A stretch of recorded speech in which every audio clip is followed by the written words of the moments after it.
So let's talk about it. So we're going to talk about the Transparency Act, and this is something that I've talked to small business owners that have had businesses for a while, and I think newer companies this year are more aware of it. But a Mhm. lot of people that have businesses in existence Right.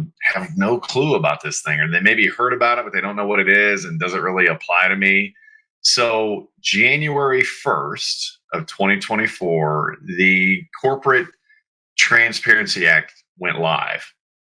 And what that means is FinCEN, the Financial Crimes Enforcement Network, the financial crime fighters out there, they have a report that every company, not every, there are some exemptions, which we'll talk about, is required to complete. Mhm. And basically, it's the beneficial ownership information report. They want to get all up in your business and know who owns what in that company. Have Yeah. you heard of this, Wendy? Not until you told me and asked me if I had filed it. So, I'm like, let's fingers crossed that my bookkeeper handled it. Well, So, and that's exactly right. It's like I don't know. well, it's amazing to me they can put these things out there and like what they just post it on a website and you got to do. You know what I mean? It's like, how do people figure this stuff out? And that's why we're here, I guess, right? Help Well, and people. that's the thing, right? That's why we're doing what we do, and hopefully you're right. People have good bookkeepers or whatever that are staying on top of this stuff. But unfortunately, especially when you start looking at people who are 1099 and maybe they file an LLC, something like that, right? I know coming from your world, I mean that's a relatively common practice, right? From the network Yeah, marketing world.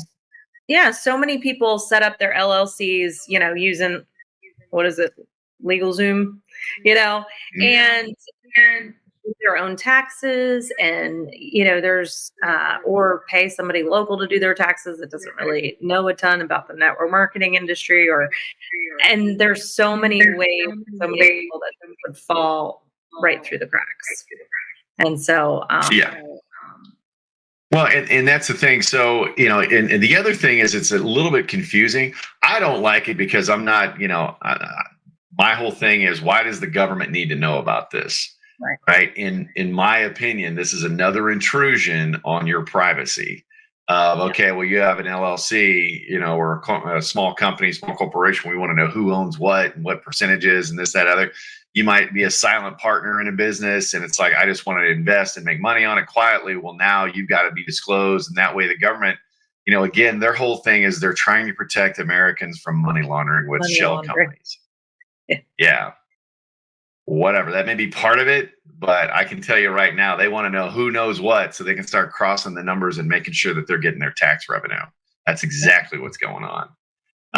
But, as of right now, it's the law of the land, maybe, right? Which we'll Mhm. talk about that in just a minute. But the law works, the Transparency Act, it went live January 1st. So any company that forms between January 1st or after January 1st of 2024, excuse me, has 90 days to file their BOI report, right, with FinCEN.